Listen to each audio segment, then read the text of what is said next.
ყოველი მეხუთე გოგო დასახელებს, რომ განუცდია სექსუალური სახის ძალადობა ბავშვობაში და ყოველი მერვე გოგო ყოფილა სექსუალური თავდასხმის მსხვერპლი. და არანაკლებ მნიშვნელოვანი და საგანგაშო მონაცემი გვაქვს ჩვენ ბიჭების შემთხვევაში, რაც არის სადღაც 470 მილიონი ბიჭი აღნიშნავს, რომ ბავშვობაში განუცდია სექსუალური ტიპის ძალადობა. ყველაზე ტრაგიკული მთელ ამ ამბავში ხო არის ის, რომ ყველაზე ხშირად ახლობელი ადამიანია მოძალადე. სექსუალური შევიწროება არ არის მხოლოდ ფიზიკური, სექსუალური შევიწროება შეიძლება ხდებოდეს ინტერნეტით. და ძალიან ხშირად საერთოდ მოძალადეები იყენებენ ხოლმე მანიპულაციურ ტაქტიკებს. პირველი ეს არის საიდუმლო, რომელთი არავის არ უთხრა, არანაირი საიდუმლო, მით უმეტეს უცნობ ზრდასრულსა და ბავშვს შორის არ უნდა არსებობდეს. ყოვლის მომცველი სექსუალური განათლება. ყოვლის მომცველი არის ძალიან მნიშვნელოვანი, იმიტომ რომ ინფორმაცია იწყება სხეულის აღქმით, რომ რა არის ჩემი სხეული, სად გადის ზღვარი სხვის სხეულსა და ჩემს სხეულს შორის, რას ნიშნავს კი და რას ნიშნავს არა. მითი იმდენად არის მყარად გამჯდარი, რომ ყოვლის მომცველი სექსუალური განათლება ნიშნავს ბავშვს ვასწავლოთ სექსი, რომ მთლიანად იწვევს მშობლის შიშს, რომ ეს არის რაღაცა მიმართულება, რომლის შედეგადაც ჩვენ ბავშვებს გარუყვნით. შემოშობილები ახლა ალბათ ამ პოდკასტს რომ ნახავენ, ეხლა გაიგებენ, რომ არც მომიყოლია ეს, იმიტომ რომ ეს ან როგორ უნდა მეთქვა საერთოდ, როგორ უნდა გამომეხატა სიტყვით, რა უნდა მეთქვა საერთოდ, რომ რა მოხდა, ეგეც არ ვიცოდი რა მოხდა. გამარჯობა, ეს არის ცოდნის მოყვარე პოდკასტი, დღეს არის 4 შაბათი და ჩვენ რა თქმა უნდა ვართ პოდკასტ არეაში. ცოდნის მოყვარე პოდკასტის წარმომადგენელი არის მეტროპოლი, სახლი, რომელიც ჩაიფიქრა. დღეს ჩვენ საუბრობთ სექსუალურ განათლებაზე. ეს არის თემა, რომელიც ძალიან ტაბუირებულია, ამაზე ბევრს არ საუბრობენ და ხანდახან რა არის სექსუალური განათლება, ესეც კი, ამაზეც კი მცარი წარმოდგენები არსებობს და რაღაცნაირად გვეშინია საერთოდ ამაზე ლაპარაკის. დღეს ჩემი სტუმარი არის ელენე ჯაფარიძე, ფსიქოლოგი და ჩვენ ვეცდებით, რომ მეცნიერულად და ფაქტებზე დაფუძნებით ვისაუბროთ, რა არის სექსუალური განათლება. გამარჯობა. გამარჯობა კვანც. მიხარია, რომ კიდევ ხარ ჩემი სტუმარი და გვექნება დღეს ძალიან მნიშვნელოვანი, ძალიან საინტერესო და ფაქის თემაზე საუბარი. მე ძალიან მიხარია და განსაკუთრებით მიხარია, რომ შეგვიძლია ამ თემაზე დავიწყოთ საუბარი და ავხსნათ საერთოდ რა არის და ამით დავეხმაროთ ძალიან ბევრი მითის და მცდარი წარმოდგენის შეცვლას ამ საზოგადოებაში. ყოვლის მომცველი სექსუალური განათლება. და ამ შემთხვევაში ყოვლის მომცველი არის ძალიან მნიშვნელოვანი, იმიტომ რომ ეს მიმართულება და მიდგომა გულისხმობს ძალიან დიდი მასშტაბური და მნიშვნელოვანი ინფორმაციის მიცემას ბავშვისთვის, მოზარდისთვის, ზოგადად საზოგადოებისთვის და ეს ინფორმაცია იწყება სხეულის აღქმით, რომ რა არის ჩემი სხეული, სად გადის ზღვარი სხვის სხეულსა და ჩემს სხეულს შორის, რა არის პირადი საზღვრები, რა არის პირადი სივრცე, რას ნიშნავს ზოგადად თანხმობა, ხო? რას ნიშნავს კი და რას ნიშნავს არა, რას ნიშნავს უსაფრთხოება და უსაფრთხოებაზე საუბრისასაც სექსუალური განათლება, რომ ეს მითქონიათ, რომ მხოლოდ თავდაცვის საშუალებებზეა და ამ დროს აქ არის ზოგად უსაფრთხოებაზე, რომ მე როგორ დავეხმარო მაგალითად ჩემ შვილს, რომ ძალიან ძალადობრივ გარემოში, საკმაოდ საშიშ სამყაროში, რომლის შესახებაც ჩვენ ყოველდღიურად ვიგებთ, რამდენად ირღვევა ადამიანების უფლებები და საერთოდ რამდენად ძალადობაზე ორიენტირებულია, ხო, ეს სამყარო. როგორ მივწე ის მნიშვნელოვანი ხელსაწყოები და მნიშვნელოვანი ენა ვერბალური, რითიც ის თავს დაიცავს, ანუ ექნება ინფორმაცია, შეძლებს რომ ეს ინფორმაცია გამოიყენოს საკუთარი უსაფრთხოების გასამყარებლად და იმ შემთხვევაში თუ ბავშვთან მიმართებაში ან მოზარდთან მიმართებაში ან თუნდაც უკვე ზრდასრულთან მიმართებაში მოხდება რაღაცა, რაც მის პირად საზღვრებს დაარღვევს, შეძლებს ამაზე საუბარს, შეძლებს ექნება სწორი სიტყვები და ეს ყველაფერი დაბნეულობას მოხსნის. იმიტომ რომ ზოგადად ეს იმდენად სენსიტიური საკითხია, რომ ჩვენ ძალიან ხშირად გვაქვს ხოლმე ძალიან დიდი დაბნეულობა, რომ რაღაცა როცა არიცი და არიცი რა არის სწორი, რა არის არასწორი. შეიძლება ესე მეკცეოდნენ თუ არ შეიძლება ესე მეკცეოდნენ. ხო, აი მაგალითად, როდესაც ვიღაცა უცხო, უცნობი უფროსი მეხება მე ბავშვს, ხო? მე თუ არ მასწავლეს, რომ მე შემიძლია ვთქვა, რომ არ მომწონს, მე ამას ვერც ვიტყვი და მე ჩავთვლი, რომ ეს ესეა. ნორმა. ამიტომ ყოვლისმომცველი სექსუალური განათლება პირველ რიგში ეს არის სექსუალური ძალადობის პრევენციისთვის, ეს არის ექსპლუატაციის პრევენციისთვის, ეს არის რისკის შემცველი ქცევების პრევენციისთვის და შემცირებისთვის, ეს არის არასასურველი ორსულობებისგან თავის დასაცავად, ეს არის აბორტების რიცხვის შესამცირებლად, ეს არის როგორ გითხრა манипуляციური ბავშვის და მოზარდის მიმართ манипуляციური ქცევის იდენტიფიკაციისთვის და ზოგადად უამრავი ტრაუმის არიდების თვალსაზრისით ერთ-ერთი უმნიშვნელოვანესი ფაქტორი. მაგრამ მითი იმდენად არის მყარად გამჯდარი, რომ ყოვლისმომცველი სექსუალური განათლება ნიშნავს ბავშვს ვასწავლოთ სექსი, რომ მთლიანად იწვევს მშობლის შიშს, საზოგადოებაში შიშს, რომ ეს არის რაღაცა მიმართულება, რომლის შედეგადაც ჩვენ ბავშვებს გარუყვნით. და არა, ანუ ინფორმირებული ბავშვი პირველ რიგში თავისი სხეულის საზღვრების შესახებ და თავისი უფლებების შესახებ. ეს არ არის გარყვნილი ბავშვი, ეს არ არის ნაადრევად გაზრდილი ბავშვი. ეს არის ბავშვი, რომელსაც აქვს თავდაცვის ენა.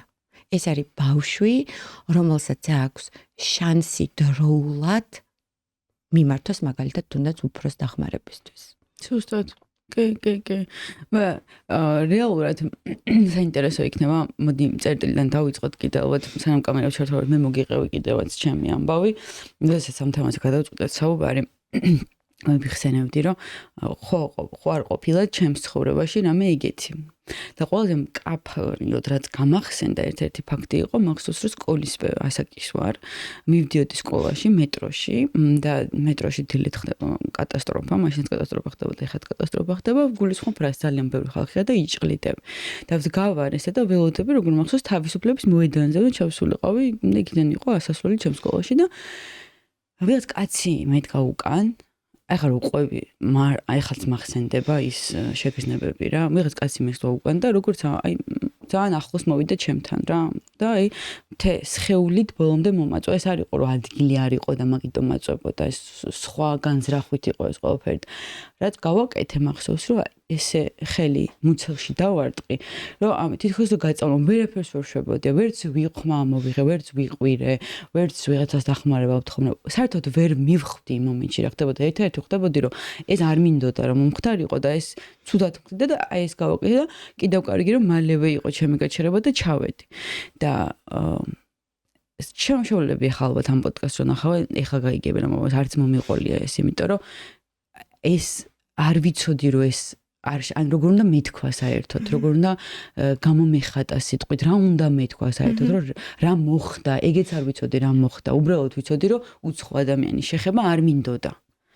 და მაშინაც ხაც კამერებს ან თქვი რომ ჩემო სხეულმა რეალურად აი ვითომ აი ხო რა მივარტყე გავიარე რა სკოლაში დავედი და არაფერი რა აი ვითომ არც არაფერი არ მოხდა ესე ბჭყალებში რა ვთქვათ, მაგრამ ჩემო სხეულმა დაიმახსოვრა ეს შეგრძნება და ეს დამახსოვრებული შეგრძნება მე ისეთ მომენტებში იჩენს თავს, რომ თუნდაც პარტნიორთან რო შეიძლება ჩაგეხუტოს მოულოდნელად უკრიდან, შეიძლება გქონდეს ძალიან დიდი შეშინება, რატო აკეთებ გაბრას და გაღიზიანდე, არა და მისი განზრახვა აბსოლუტურად ნორმალურია და სიყვარულის გამოხატვის ფორმა არის, მაგრამ შენ აი დამახსოვრებული რომ სხეულს უცებ ის გაახსენდა რა, შეიძლება ტვინში არც კი გახსოვდეს ეს, მაგრამ სხეულს აქ მეხსიერებ.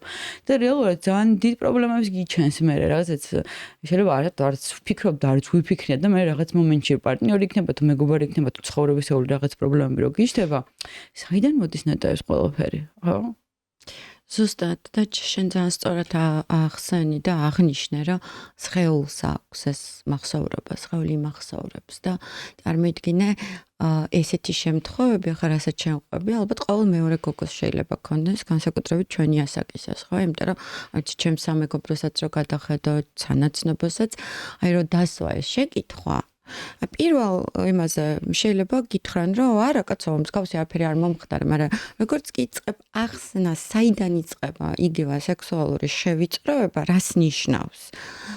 და აი ეს ძალიან მარტივი მკაფიო განმარტება მოგაქვს, რომ ნებისმიერი შეხება შენს ხელთან, რომელიც შენში იწვევს დისკომფორტს, შიშს და შენ ეს არ გინდოდა. ეს უკვე შევიწროება.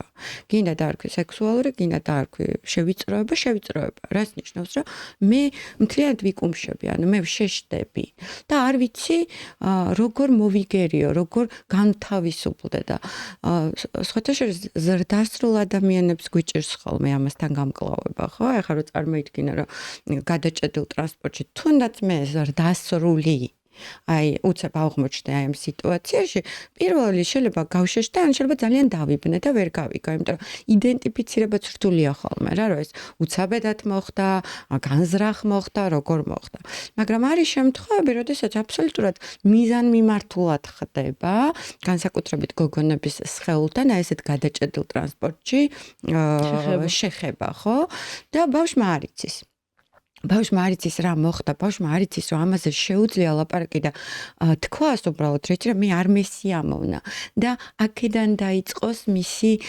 თერაპიული ნაწილი, იმიტომ რომ როდესაც ამას გამოთქვა, ეს უკვე აღარ რჩება. ამბავთან მარტო არ ახარ და ჩვენ ვართ ის თაობა, განსაკუთრებით ჩვენ ზემოთ თაობა, რომელმაც ეს ყველაფერი სამწუხაროდ ვერ გამოვთქვით. ჩვენ ვერ ვიპოვეთ უსაფრთხო სივრცეს, სადაც შეგვეძლო გვეპოვა სიტყვები, იმიტომ რომ საერთოდ არ ვიცოდით, რომ ესეთი რაღაცა არსებობს და ესეთი რაღაცა, როდესაც ჩემს თავს ხდება, მე მაქვს უფლება, რომ ვთქვა, რომ ეს არ მომეწონა და არ დავრჩი ამასთან მარტო. აი ზუსტად. ამიტომ ჩვენ რო საუბრობთ, რომ აი რატომ უნდა ვისაუბროთ საერთოდ ხო ყოვლის მომცველ სექსუალურ განათლებაზე რატომ უნდა ვისაუბროთ ბავშვებს ამაზე იმიტომ უნდა ვისაუბროთ რომ ამ ბავშვებს მივცეთ თავდაცვის ყველაზე მნიშვნელოვანი ინსტრუმენტები და პირველი ინსტრუმენტი ეს არის ცოდნა ესე იგი მსოფლიოში ჩვენ გვაქვს წარმოუდგენლად მძიმე სტატისტიკა ამ ნაწილში UNICEF-ის შარშანდელი მონაცემებით 2025 წლის მონაცემებით ყოველი მეხუთე გოგო არის რომელიც ასახელებს რომ განუცდია სექსუალური სახის ძალადობა ბავშვობაში ან მოზარდობაში და ყოველი მერვე გოგო მსოფლიოში წარმოგიდგენია ყოფილა გაუპატიურების ან სექსუალური თავდასხმის მსხვერპლი. და არანაკლებ მნიშვნელოვანი და საგანგაშო მონაცემი გვაქვს ჩვენ ბიჭების შემთხვევაში, რაც არის სადღაც 470 მილიონი ბიჭი, რომელიც აღნიშნავს და ეს 470 მილიონი ესეც არ არის სრული მონაცემი, ხო? იმიტომ რომ ეს არის ძალიან ტაბუირებული საკითხი. 470 მილიონზე მეტია ბიჭი და კაცი აღნიშნავს, რომ ბავშვობაში განუცდია სექსუალური ტიპის ძალადობა. როდესაც ესეთი სტატისტიკა გვაქვს, ეს სტატისტიკა პირდაპირ გვევნება, რომ რაღაცა უნდა გაკეთდეს ამასთან დაკავშირებით. იგივე აბორტებთან დაკავშირებით საგანგაშო სტატისტიკა, ხო? რაც გულისხმობს, რომ კი არ უნდა აკრძალო, კი არ უნდა აკონტროლო მაგალითად და კონტროლი ბავშვის არ არის დაცვისგან გარანტია, რომ ბავშვი უსაფრთხოდ იქნება. აკრძალვა მით უმეტეს და ისეთი საკითხების როგორიც არის აბორტები, აკრძალვა გვაჩვენებს ჩვენ სტატისტიკა, რომ სამწუხაროდ ზრდის სიკვდილიანობას, ზრდის ჯანმრთელობის პრობლემებს ქალებში, არასრულწლოვანებში. ეს ნიშნავს, რომ შენ უნდა საზოგადოება მოამარაგო საკმარისი ცოდნით და ისევ სტატისტიკა გვაჩვენებს, რომ თქვათ მსოფლიო ჯანდაცვის ორგანიზაციის მიერ მსოფლიოში ჩატარებული მონაცემები, შეგროვებული მონაცემები, რომ იქ სადაც ყველაზე მკაფიოდ და ყველაზე კარგად არის ინტეგრირებული ზოგად საგანმანათლებლო სისტემაში ყოვლისმომცველი სექსუალური განათლების ფაქტორი ყველაზე ნაკლებია არასრულწლოვანებში მაგალითად არასასურველი ორსულობები. ყველაზე ნაკლებია აბორტების რიცხვი, ყველაზე ნაკლებია ძალადობის რიცხვი, იმიტომ რომ რა ხდება? გენდერული ნიშნით ძალადობა, სექსუალური ძალადობა. რა ხდება, რომ თითო იმას კი არ ნიშნავს, რომ მოძალადე ნაკლები ყავს. მაგრამ იდენტიფიკაცია ხდება ნაადრევად. ანუ მე ვიცი, ძალადობა ხდება ჩემზე, ძალადობას მაყენებს მე ვხვდები, რომ რაღაცა იწყება, რომელიც ჩემთვის მისაღები არ არის. და მე იქიდან უკვე შემიძლია გავიდე, ან მოვითხოვო დახმარება, ან არ ვიცი, მე თავი დავიცვა. ანუ სახელს ვარქმე ვეგრევე. ზუსტად. და როცა სახელს ვარქმევ, აი მარტივად რა ვთქვათ, ხო, ეხლა როგორი ეს არის, იცი რომ აი აქ მოვიტანე ხათაშერის რაღაცა მშობლებთან ჩემს გარშემო ნაცნობების, მეგობრების, იგივე ჩემ კლიენტებს კითხვა დაუსვი რა. რას ასწავლეთ თქვენ შვილებს? აი შვილი ყავს 5 წლის ან 10 წლის და აი რას ასწავლე? თან ამაყად ბევრმა ადამიანმა ჩამოთვალა რა ვიცი, ვასწავლე ინგლისურს, მათემატიკას, დამყავს ამ წრეზე, დატვირთულია სპორტით, ვიღაცა აღასწავლის მაგალითად რაღაცა საჭმლის მომზადებას. მე დავსვი ესეთ კითხვა. და აი სხეულთან დაკავშირებით ასწავლი, რომ რა არის მისი სხეულის ინტიმური ზონები, როგორ უნდა გაარჩიოს, თქვა რა შეიძლება აჩვენოს, რა შეიძლება არ აჩვენოს. ასწავლი მაგალითად იმას, რომ თუნდაც თანაბაღელის მიერ რაღაცა შეხებაზე შეიძლება თქვას, რომ არ მსიამოვნებს, თქვა. აი, ასწავლი იმას, რომ როდესაც თმას გაჩავენ, როდესაც გწკენენ, რომ ეს ინტერესის და სიყვარულის გამოხატულება კი არ არის, ეს არის ფაქტი, რომ მე არ მსიამოვნებს და მე მაქვს. ასწავლი იმას, რომ როდესაც ვიღაცა უფროსი გთხოვს, რომ მოდი ჩამეხუტე, ან საერთოდ არც კი გეკითხება, გინდა თუ არა ჩახუტება, პირდაპირ მოდის და გეხება და გეხუტება, რომ შეუძლია თქვას, რომ ეს არ მინდა? იცით რა იყო პასუხი? არა. უი, არ მიფიქრია. და იმიტომ კი არ არის, რომ არ მიფიქრია, რომ ვიღაცა საკმარისად კარგი მშობელი არ არის. არა, იმიტომ მასაც არ ასწავლეს. ინტერესად დამოვარდნილია. არა მარტო ეს, არამედ მაგალითად ისეთი მნიშვნელოვანი საკითხებიც ამოვარდნილია, როგორც არის უსაფრთხოების თემაზე, როცა ვსაუბრობთ, ხო, რომ მაგალითად როგორ უნდა მოიქცეს ბავშვი, როდესაც გაჩნდა ხანძარი. ან როგორ უნდა მოიქცეს ბავშვი, რომელსაც ცხვირიდან მოსდის სისხლი. აი რა უნდა გააკეთოს ბავშვმა? არ ვასწავლეთ ჩვენ. არ ვასწავლეთ. და ამ დროს ძალიან დიდ რესურსს, ძალიან დიდ ძალისხმევას ვხარჯავთ აი ესეთი ინტელექტუალური და ფიზიკური უნარების განვითარებაზე და ყველაზე ფუნდამენტური გვაქვს გამორჩენილი, იმიტომ რომ როგორც არ უნდა განვავითაროთ ჩვენი შვილები, თუ ჩვენ შვილებს დაემართა მსგავსი ტრავმა და თუ ჩვენი შვილები არ არიან დაცულები ძალადობისგან, არასასურველი ორსულობისგან, თუ ჩვენი შვილები არ არიან დაცულები манипуляციური ზემოქმედებისგან, თუ ჩვენმა შვილებმა ვერ გაარჩიეს, როგორ შეიძლება ექცეოდნენ მათ, რას ნიშნავს მათი პირადი საზღვარი, რას ნიშნავს კი, რას ნიშნავს არა, რას ნიშნავს ჩემი დისკომფორტის გამომჟღავნება, რას ნიშნავს ჩემი ემოციების ჩვენება, რომელიც მაინც და მაინც შეიძლება მისაღები არ არის, მაინც და მაინც კომფორტული არ არის, როგორ ინტელექტუალურადაც არ უნდა განვავითაროთ. ჩვენი შვილები დაცულები არ არიან. ეს არის ყველაზე მნიშვნელოვანი, რომ მშობელს ესმოდეს. იცი რა არის, მშობელს არ ესმის, იცი რატო? იმიტომ რომ თვითონ არიცის გარდა თავისთვისაც მისაღებია, რომ შვილი სიტყვაზე, აი ერთი მაგალითი, რა ძალიან მაგარი ადამიანი იყო, ჩემთან ნინო მარგველაშვილი სტუმრად, რომელმაც ისაუბრა, ესეთი მომენტი იყო, რომ ბავშვი რომ თამაშობსო თავისთვისო, ის არ უნდა ეტაკო მოკლედ და ხელში არ უნდა აიყვანო რა, არ შეიძლება ამისთვისო, არ არის უსაფრთხო, მისი ემოციური ფონისთვისო, ჯერ გართულიაო რაღაცა სამყაროს აღმოჩენაში და შენ შემოთხოვნებს იქ მოაყოფილი, რომ ვაიმე რა საყვარელი და უნდა აიყვანო ხელში. აქ არის მშობლის მიმართულება რა. ეს ნაწილი მაგ გამოჭრილი მოკლე ვიდეოებს ხო ვუშვებ სოციალურ ქსელებში და ნაწილი მაგ გამოჭრილი და რომ გავუშვა მე მართლაც რომ დავიძინე, გავეღვიდე და TikTok-ზე შემხვდა, ანუ აი კომენტარები იყო სასწაული, რომ აი ჩემ შულს ვკითხო მე ხელში როდის უნდა ავიყვანო და როდის არ უნდა ავიყვანო და ასე შემდეგ რა, იმიტომ რომ აი ხა არ მგონია ხა ისეთ რაღაცას უძახი ხარ შენც ვაკვირდეს რომ ვისაც როცა მოუნდება და ხელშიც აგიყვან და მოდი ჩამეხუტე, მოდი გაკოცო, მოდი მოგეფერო, არ გინდა როგორ არ გინდა დედასთან მიდი, როგორ არ გინდა მამასთან მიდი, ბებია გეძახის, ანუ ყველა და შენ არ გინდა რა, არ გინდა რომ გაკოცნო, არ გინდა რომ მოგეფერო, არ გინდა რომ ხელი მოკლო, მაგრამ ანუ აი საყვარლობაა რა, ეგ ახმარი. სათამაშო ხარ. ხო, ანუ ცალსახად მესმის რომ ხო საყვარლობაა რომ ანუ სითბოს გამოხატვა და რა არის მაგაში ცუდი ხო რომ გეფერებიან და სითბოს გაძლევენ მაგრამ მეორეს მხრივ ეხლა ამ წუთას არ მინდა ეგ სითბო ბავშვი რო ვარ და 5 წუთში დამიძახე 10 წუთში დამიძახე 9 საათში დამიძახე შენ ხო ისე მოგინდება რომ ჩამოხატო ან მაცადრე მე მოვიდა ხო მე თვითონ გამისცეს მაგის სურვილი და ანუ ინფორმაციის არ ცოდნის გარდა მე მგონი არის რომ უბრალოდ ოკეია რომ ეგრე იყოს ოკეია, იმიტომ რომ მშობლების თაობაშიც ეგრე იყო და მათაც ესე ექცეოდნენ მათი მშობლები და მათ მშობლებსაც ესე ექცეოდნენ მათი მშობლები და ასე შემდეგ და ეს რაღაცნაირი პატერნია, რომელიც არასდროს არ გადახედულა. მაგრამ კარგი, აი ჩახუტება და საყვარლობა და თავი რო გაანებო, ხო? აი იგივე როდესაც მოზარდის შვილი ყავს და ელემენტარულად მის სივრცეს ისე არ ღვევ რომ ვერ წხვდები და საიდან იწყება მის სივრცეს დარღვევა? აი პირველი ნაბიჯი რომელია, იცი? როცა მას კარზე არ უკაკუნებ. რო შედიხარ მის ოთახში. და ნახე, როგორ შეიძლება ჩვენ ვასწავლოთ ბავშვს, რას ნიშნავს მისი პირადი სივრცე, თუ ჩვენ თვითონ მას ვურღვევთ, ხო? და თუ ჩვენ თვითონ მას არ ვაძლევთ ამ პირად სივრცეს. ხო, თეორიულად პირად სივრცეს ვერ ასწავლი. ანუ რა უნდა უთხრა რომ პირადი სივრცე არის შემოხაზული კვადრატი. ხო, არა.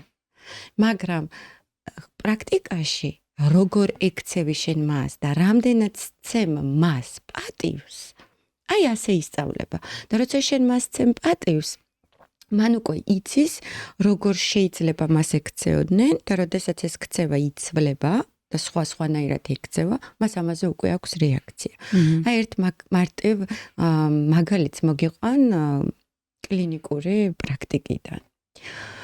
ძალიან ხშირად მოდიან თერაპიაში ადამიანები, რომლებიც რო ყვებიან თავისი პრობლემის და თავისი ყოველდღიური ცხოვრების შინაარს, პირდაპირ ხვდები, რომ ერთ-ერთი ყველაზე მნიშვნელოვანი სამუშაო არის ის, რომ ეს ადამიანი საერთოდ გამქრალია. აი არ არის. არის ყველა საჭიროებები და ეს ადამიანი ყვებავს და ერგება სხვის საჭიროებებს. ანუ მთელი ცხოვრება არის იმაზე, რომ სხვებს მოერგოს. და რა თქმა უნდა, ყველა ის სიმპტომი, რომლითაც მოდის იქნება ეს ფიზიკური ტკივილები, თუ იქნება ეს ფსიქოლოგიური რაღაცეები და დაბალი თვითშეფასება და უკმაყოფილება და ნევროზი და ასე შემდეგ, ეს ყველაფერი თავს იყრის ზუსტად აქედან, რომ თავისი პირადი სივრცე არ აქვს. და ახლა როგორც თერაპევტს მე მაქვს ამოცანა, ხო, რომ ჯერ გავაგებინო რას ნიშნავს მისი პირადი სივრცე. ანუ რაში ცხოვრობს, რომ უბრალოდ დავანახო და შევაგრძნობინო ცოტა კვეთრად. ერთი ვარიანტი არის, რომ შენ დაჭდა და ახლა მოუყვე თეორიულად და რაღაცა მთელი თეორიები მოიტანო და ფსიქოგანათლება აწარმოო და მეორე ვარიანტი არის ესეთი, სადაც მე ვიღებ ხოლმე ნებართვას. და აქ არ არის მაინც და მაინც ლაპარაკი იმაზე, რომ ეს ადამიანები მაინც და მაინც ან სექსუალური შევიწროება ქონიათ, ან დალადობა ქონიათ, არა. მაგრამ შევიწროებულები არიან სხვისი სურვილებით და თავისი პირადი სივრცე არ არსებობს. და რა თქმა უნდა, რაღაცა ნაწილს მსგავსი გამოცდილებებიც ქონია, მე აღმოჩნდება, რომლის იდენტიფიცირება არ მომხდარა, რომლის გაცნობიერება არ მომხდარა, იმიტომ ვაიმე, მე არის, რომ აუხსნი და რომ იგრძნობს, რომ უი, ხო, მე ეს არ მსიამოვნებდა. უი, ხო, მე სულ ამას ვითმენდი და თურმე ეს ნორმა არ არის, მე უბრალოდ მივეჩვი. და რას ვაკეთებ? მე ვიღებ ხოლმე ნებართვას და მევնები, რომ მე ხა ერთ პატარა ექსპერიმენტ შემოგთავაზებ, თუ ამრთავნებას. და გთხოვ შენ დააკვირდი, როდესაც მე დავიწყებ შენსკენ მოწევას, მოჩოჩებას, ჩემი სკამით, რა ხდება შენს თავს. და მე წინასწარ მაქვს ხოლმე უკვე ცოდნა, რომ ეს ადამიანი სანამ მართლა ბოლომდე ანუ მე თვითონ ჩერდები, იმიტომ რომ უბრალოდ გადავლა არის მე რა, რომ არ ვეუბნები რომ ფეხზე დადექი და მე ახლა ოთახის ბოლოდან შენსკენ წამოვალ, მაგრამ არ ვეუბნები გამაჩერე. მაინტერესებს როდის გამაჩერებ. თვითონ როდის? მე ვჩერდები. არ მაჩერებს. ანუ მე შეიძლება ისე გადავუარო, არ გამაჩერებს. და რაღაცა მომენტში უკვე მე თვითონ რომ ვჩერდები, ვეკითხები რომ აი რა მოხდა? მე ვნება რომ სასიამოვნო არ იყო. როდიდან არ იყო სასიამოვნო? და შეიძლება მითხრას, აი სადღაც უკვე შუაში რო ვიყავი მისული, უკვე იქიდან არ იყო სასიამოვნო. და მე ჩემი კითხვა არის, რომ თუ სასიამოვნო არ იყო, რატომ არ შემაჩერე? და იცი რა ხდება? აი, გიდგას აბსოლუტურად განათლებული, ჭკვიანი, ინტელექტუალური ადამიანი, რომელმაც ძალიან ბევრი ისრომა შექმნა, არ ვიცი მე, თავისი თავი წარმატებული და მიყურებს გაოგნებული. და მეუბნება, რომ არ ვიცოდი, რომ შეიძლებოდა. და როგორ ვეუბნები, ვის უნდა ეთქვა? აი, მანდედან იწყება მე უკვე აღქმა, რომ ვეუბნები, რომ მოდი მე ეხლა ხელახლა წამოვალ და შენ მე დამიფიქსრე ის ადგილი, სადაც შენ გინდა რომ მე გავჩერდე. და ის ამას აკეთებს პირველად თავის ცხოვრებაში ჩემთან. პირველად ის მე მაჩერებს და ვეუბნები, რომ ნახე, აი აქ არის შენი პირადი სივრცის ზღვარი. აი აქედან მე რო შემოვალ, აქ მე უკვე შემოვდივარ შენს პირად სივრცეში. და მე ვარ თერაპევტი. ეს არის ექსპერიმენტი და მაინც უსიამოვნო. და შენ წარმოიდგინე, როგორ შეიძლება შენს ცხოვრებაში ყოველდღიურად ეს ყველაფერი ხდებოდეს. და შენმა ნერვულმა სისტემამ დაისწავლა, რომ ეს ნორმაა. ეს მისთვის გახდა ნორმა. სწავლება იწყება აი მაგ მომენტიდან. როდესაც მე ჩემ შვილს ვუკაკუნებ კარზე და ვეკითხები, შეიძლება შემოვიდე? როცა მე პატივს ვცემ, როცა ის იცვლის და არ ვუვარდები. როცა მე პატივს ვცემ, როგორ აირჩია მან თავისი ტანსაცმელი, რომელიც შეიძლება არ ჯდებოდეს ჩემს გემოვნებაში, მაგრამ თუ ის თავს გრძნობს ლამაზად და მას მოსწონს, ეს არის წამყვანი. როცა მე პატივს ვცემ, როცა ის მეუბნება, რომ არ მინდა დაწყებული საკვებით, დამთავრებული ხელის მოკიდებით. არის რაღაცა მომენტები, სადაც მე ვუხსნი, რომ არა, შენ ახლა უნდა გეკიდეს ხელი, იმიტომ ჩვენ გადავდივართ გადასასვლელზე და ასე მე უფრო შევძლებ, რომ შენ დაგიცვა. და არის მომენტები, როდესაც აბსოლუტურად უსაფრთხოა, ვიცი მე, ქუჩაში, სივრცე ამ პარკში, სადაც ვეუბნები, რომ ოკეი, მიდი. თუ არ გინდა რომ ზოგადად იყო, ხო? და შეიგრძენი შენი თავისუფლება, შეიგრძენი შენი სივრცე, შეიგრძენი ეს ყველაფერი. აქედან იწყება. და როცა ეს ყველაფერი არ არის ძალიან რთულია ადამიანს აქვს, იმიტომ რომ აი შე როგორც თქვი, რომ როგორც ტრაუმას იმახსოვრებს სხეული, ისე კომფორტს იმახსოვრებს სხეული, ისე ნერვული სისტემა ხვდება, სად არის უსაფრთხო, სად არის კარგი, სად არის ცუდი, მაგრამ თუ არ აქვს ამისი გამოცდილება, აი როგორ არის, იცი რომ ადამიანები როცა მოდიან თერაპიაში, როგორ სხედან იმაზეც კი ეტყობათ ხოლმე, როგორ არიან მიჩვეულები საერთოდ ყოფნას. აი როგორ კონტაქტობენ სამყაროსთან. არაფერი შეიძლება არ მოგიყვეს. ან მოგიყვეს ძალიან ბევრი რაღაცა, მაგრამ აი უყურებ და ხვდები, აი რამდენ სივრცეს იკავებს, როგორ გადანაწილდა იმ სავარძელში, რომელშიც შესთავაზე დაჯდომა, როგორ ზის. და რო ეკითხები, რომ კომფორტულად ხარ, კი. და კომფორტულად კი არ არის, შეჩვეულად ზის. და შეჩვეულადსა და კომფორტულად შორის არის ძალიან დიდი სხვაობა. აი მან იწყება იგივე სხეულებრივ ზეწოლაზეც. ანუ მე თუ ვარ შეჩვეული, რომ ბავშვობიდან რაღაცა ჩემს სხეულს, ჩემს უკითხავად, ჩემი ნების გარეშე ისე ექცევიან, როგორც უნდათ. მაგალითად რა ვთქვათ? არ ვიცი, მაგალითად, მოდიან კოცნიან ვიღაცა უცნობები. ან რაღაცა ჩემი მშობლების მეგობრები მჩქმეტენ, მიკეთებენ კომენტარებს ისეცეს, რომელიც მე არ მსიამოვნებს. ხო, რომ აი, ვაიმე, შენ პუტკუჩა, შენ ბუდკუჩა, ვითომ სიყვარულით. მაგრამ მან ხო ძალიან მნიშვნელოვანია ამ დროს მე ჩემ თავს და ჩემს ხელს როგორ ავღვიქვ. და მე ეს დასრულებაში ადამიანებს უყვირთ, რომ აი იგივე მშობლებს უყვირთ, რომ მოზარდს არ მოსწონს თავისი თავი, რომ მოზარდი უკმაყოფილოა თავისი სხეულით, რომ აი რა ჭირს ვერ გავიგე, აი რატო არ მოსწონს და იცი რა 15 წლიდან, რა ვიცი მე, 14 წელი შეშულს თუ ეძახეს, ბუდკუჩა, პუტკუჩა, როგორ გასუქებულ ხარ, ეს რა გაქვს, ეს როგორი გაქვს, რანაირი ფეხები გაქვს, რანაირი ხელები გაქვს. ის ვერ ახერხებს, რომ თავისი თვალით აღიქვას საკუთარი სხეულები. ბავშვები ხო ინფორმაციას გარემოდან იღებენ, ანუ როგორ მიყურებს დედა, როგორ მიყურებს მამა, როგორ მიყურებს სამყარო, რას მიბრუნებს, რა ინფორმაციას მიბრუნებს. და სულ რომ გახდეს ეს ადამიანი და იდეალური აი ეს სტანდარტი რაც არის ინსტაგრამით და სოციალური მედიით თავს მოხვეული როგორი ის ამას ვერ აღიქვა. მაინც უკმაყოფილება. იმიტომ რომ შეგრძნება თავის ხელთან საერთოდ გათიშულია. ანუ ანორექსია რა საიდანაც. კი, ანორექსია, ბულიმია ძალიან ბევრი სხვადასხვა დარღვევები, მაგრამ უკვირთ და მხოლოდ სამხრივად ვუყურებთ ხოლმე რა, რომ აი თქვა ან შფოთვისგან არის, ან ინტერნეტმა განაპირობა ეს ყველაფერი. არა მარტო. ადამიანის ფსიქიკა არის ძალიან კომპლექსური და ყველაფრიდან იღებს ინფორმაციას. და შემდეგ ამ ინფორმაციას იმის მიხედვით ღეჭავს ან ვერ ღეჭავს. რა ბექგრაუნდიც აქვს, რა გარემოც აქვს, რა უკავშირებიც აქვს, რომელი არის დომინანტური და ასე შემდეგ. ზუსტად, ეგრე არის კი. და ძალიან კომპლექსურია.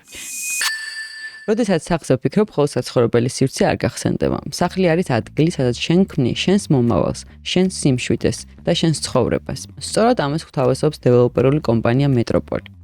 კომპანია, რომელიც ქმნის ყველა ტიპის უძრავ ქონებას, მეტროპოლი გეხმარება იპოვო შენი სახლი, რომელიც შეესაბამება შენს ცხოვრებას, შენს ცხოვრების სტილს და სურვილებს.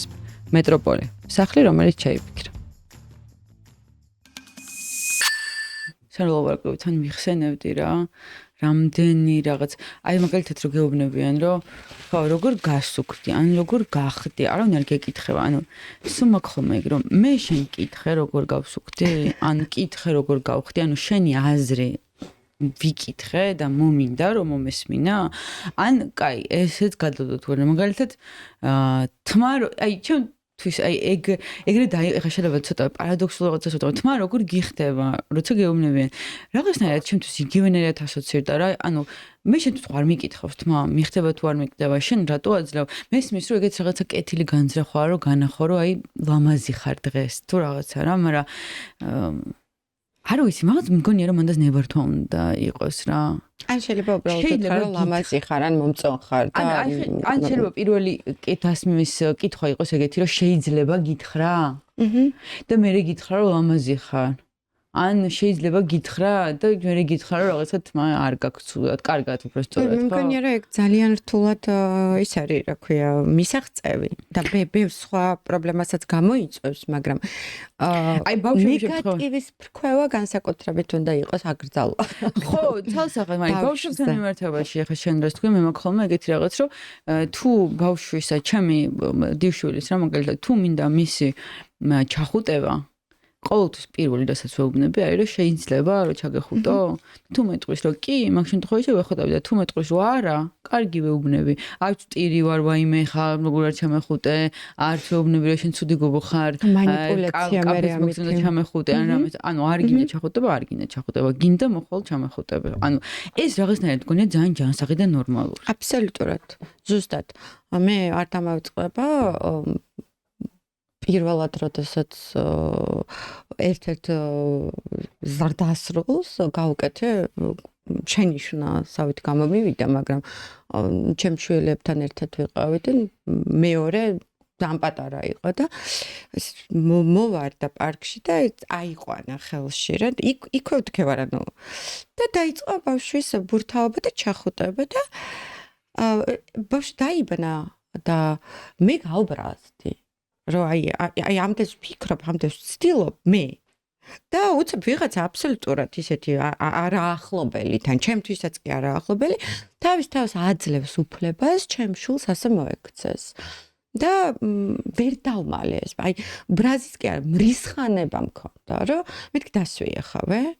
და შემდეგში კითხე უნდა ეს ყველაფერი თუ არა და გაოგნებული მიყურებდი რომ ვის უნდა ვკითხო 2 წლის ბავშვს უნდა ხო მე ვთხარი 2 წლის ბავშვს უნდა კითხო საერთოდ არ გიცნობს მისთვის საფრთხე ხარ ანუ ჩვენ იმას ვივიწყებთ რომ ბავშვები არიან ინდივიდები და ბავშვი რომელიც არ იცნობს მით უმეტეს ვიღაცას დასრულს ხო მისი აი ესეთი მოვარდნა და მის სივრცეში შემოჭრა საერთოდ არ აღიქმება თამაშად და ბავშვს ჭირდება მეტი დრო იმისთვის რომ მიხვდეს საერთოდ როგორ ეთამაშები და თუ ბავშვი არ არის ამას შეჩვეული საერთოდ შოკია რა რომ აი ხა მე ვიცავ მის პირად სივრცეს 2 წლის ასაკიდან არასოდეს ჩემ შვილებისთვის არ დამიძალებია ეჭამად და არ დამიძალებია ეთამაშოთ და 2 წლის ასაკშიც რასაც იცვავდნენ იმას იცვავდნენ და უცებ აბსოლუტურად უცნობმა ადამიანმა შეიძლება აი ესე დაარღვიოს.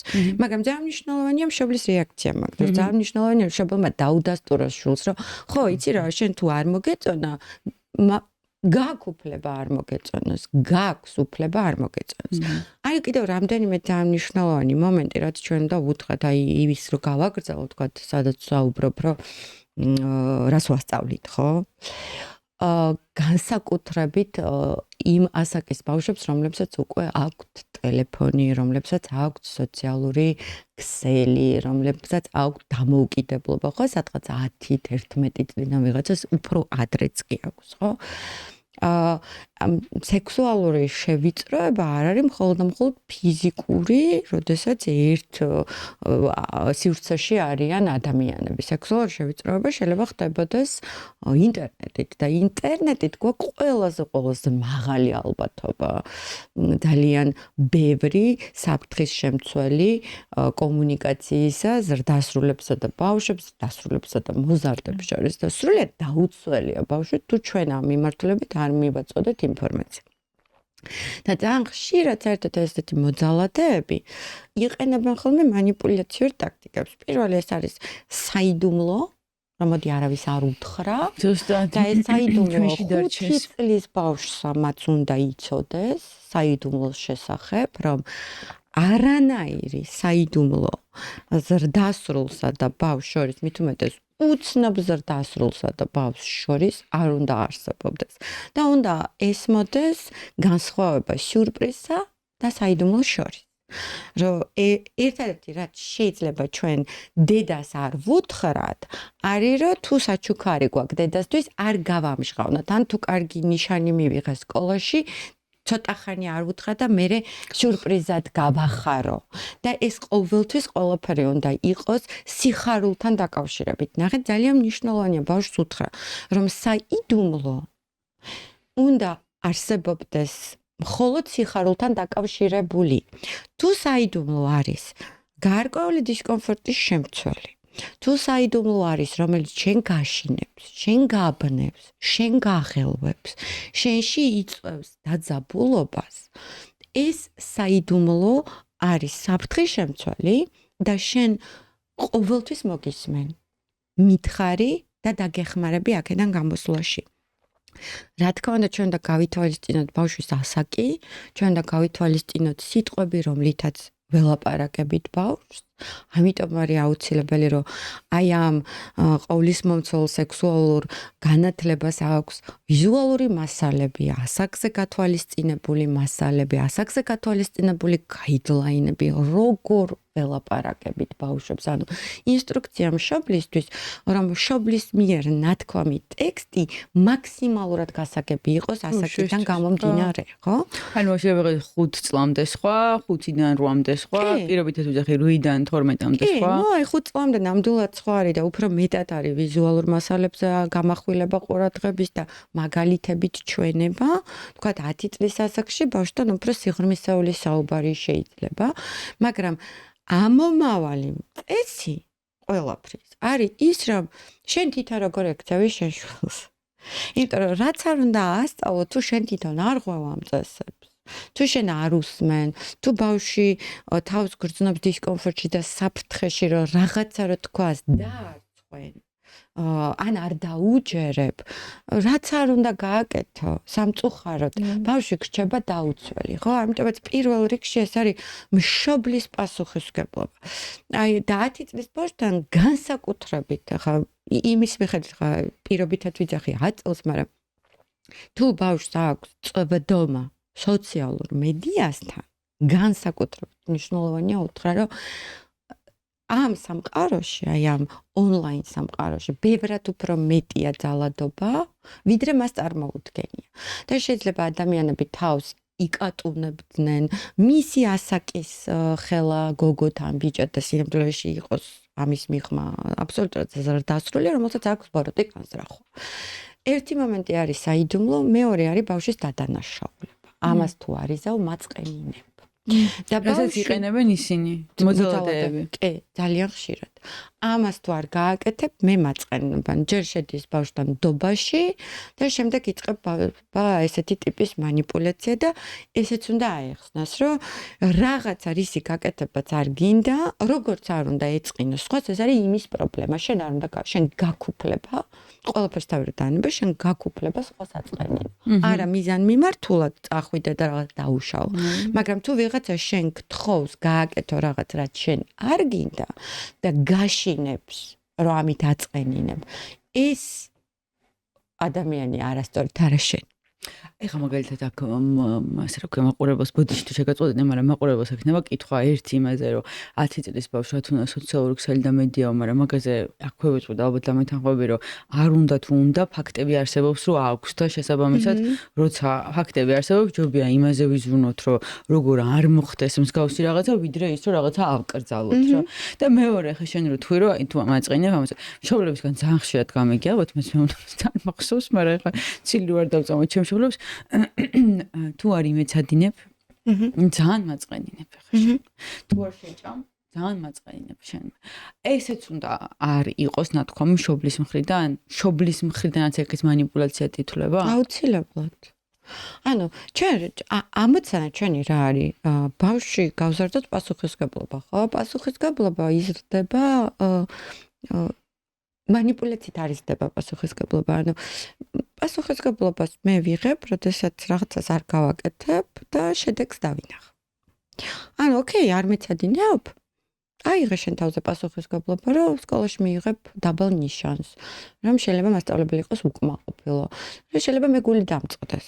მაგრამ მე შენ манипуляციას არ დაგიწყებ, რომ თუ შენ არ იმეცადინე, მე მაწყენინებ. არა, მე ჩემს შვილებს, ჩემს უმცროსთან რთული ურთიერთობა გვაქვს მეცადინებასთან დაკავშირებით.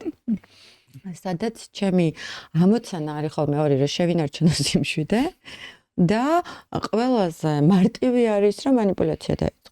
ყველაზე მარტივია. რა უნდა ბავშვთან манипуляციას, ხო? იმიტომ მას ხო შენი სიყვარულით დაკარგვის ეშინია. манипуляციით გაკეთებული, ანუ მე რო დავუწყებ მას манипуляციას, რომ შენ თუ ამას არ გააკეთებ, მაწყენინებ, მე ალბათობა იმისა, რომ ტოქსიკურ ურთიერთობაში აღმოჩნდეს და პარტნიორმა იმანიპულიროს და ამ მთელი ცხოვრება ამაში იცხოვროს, რატო უნდა გამიკვირდეს? რატო უნდა გამიკვირდეს? არა, მე ვეუბნები, რომ ოკეი, ანუ შენი გადასაწყვეტია. არ მეცადინეობ, მაშინ შენ უთხარი მასწავლებელს. რამე მოვიგონოთ მეუბნება ხოლმე. არა ვეუბნები, ვეტყვით სიმართლეს. როგორ ვეტყვით სიმართლეს? აი ესე პირდაპირ ვეტყვით სიმართლეს, რომ შენ არ გინდა და მეცადინებ. აი მან დიწყება უკვე შეუძლია ამის აღება და აწევა ამ ხრებზე. თუ არ შეუძლია, არ შეუძლია. ამიტომ შეიძლება მეცადინებს. მაგრამ ჩვენ არავითარ შემთხვევაში არ ვიტყვით ტყუილს. ჩვენ ვიტყვით ის, რაც არის მე ვეუბნები. და აქ არის შენი პასუხისგებლობა. არ გინდა ბანაობა. შენი პასუხისგებლობა, მაგრამ ხოლგახოლ ჭუჭყიანი სახლიდან. და რა მე მეუბნება, არაფერი შეიძლება ვიღაცას არ მოუნდა შენ გვერდზე დადგომა. მე ის, რომ არ მოუნდება შენ გვერდზე დადგომა. შეგიძლია ეს აწიო? არ უნდა. იმიტომ რომ ბავშვს ჭირდება კოლექტივი, ბავშვს ჭირდება მიკუთვნებულობის განცდა. მაგრამ აქ იზრდება და იწვრთნება პასუხისგებლობა და არა манипуляციის გზით. და манипуляცია თუ ჩვენ ამას ვაჩვევთ ბავშვს, რომ ამას თუ არ გააკეთებ, მაწყენინებ, ამას თუ იტყვი, შეგარცხვენ, დაგარცხვენ და ეს დარცხვენის კულტურა ხო ძალიან ძლიერია ჩვენთან, ხო? და აი ამ დარცხვენის და შერცხვენის და დანაშაულის განცდის და შიშის გამოა, რომ ძალიან ბევრი, ძალიან მნიშვნელოვანი საკითხი რჩება გაცნობიერების მიღმა, იმიტომ რომ ჩვენ ამაზე არ ვლაპარაკობთ. ანუ თუ ბავშვს ვარცხვენთ ყველაფერზე, ყველაზე სენსიტიურ საკითხზე მით უმეტეს არ მოვა ის და კითხვას არ დასვავს. და აი ისევ და ისევ, ანუ იქნება ეს საიდუმლო, იქნება ეს манипуляცია, იქნება ეს გარკვეული შეხებები, რომელიც ბავშვს არ სიამოვნებს, თუ იქნება ეს ნებისმიერი ტიპის ქცევა ბავშვის მიმართ, მოზარდის მიმართ, რომელიც მოზარდს და ბავშვს აგდებს დაბნეულობაში, დისკომფორტში, უხერხულობაში და შიშში, ბავშვმა უნდა იცოდეს, რომ მას აქვს უფლება პირველი ეს არ მოსწონდეს, რომ ეს ნორმალური არ არის, რაც მის თავს ხდება და მესამე, მოვიდეს და გვითხრეს. ყველაზე მეტად ბავშვებს ეშინიათ, რომ არ დაუჯერებენ. მეორე რისიც ეშინიათ ბავშვებს არის ის, რომ მათ მოეჩვენათ. და ვერ გაიგეს და აბრალებენ ვიღაცას. გაბრალებ, ხო, შენი ფანტაზია ახლა. კი. რანაირად იზავდა იყოს იმის მეზობელი ამას, შენი და ამ დროს ყველაზე მეტი გვაქვს, აი, ყველაზე ტრაგიკული მთელ ამ ამბავში, ხო, როცა ვთქვათ, აი, სექსუალურ შევიწროებაზე ან სექსუალურ ძალადობაზე ვსაუბრობ. და არის ის, რომ ყველაზე ხშირად ახლობელი ადამიანია ის მოძალადე. და ამის დანახვა არ უნდათ ხოლმე მშობლებს. ამის გაცნობიერება არ უნდა ხოლმე საზოგადოებას, რომ ყველაზე ხშირად ახლობელია ოჯახის ახლობელი, ან თვითონ ოჯახის წევრი, რომელიც ბავშვს ასე ექცევა. და ამ დროს რა ხდება ბავშვის ფსიქიკაში? ამ დროს საერთოდ კატასტროფა ხდება, რატო? იმიტომ რომ ნახე, ბავშვს როდესაც მოექცევით ცუდად და ბავშვზე იძალადებ, ვიღაცა უცხო. ბავშვს შეუძლია კატეგორიზაცია გააკეთოს, რომ ის იყო ვიღაცა უცხო, რომელიც ცუდად მომექცა. აი აქ კიდევ არის შანსი, ხო?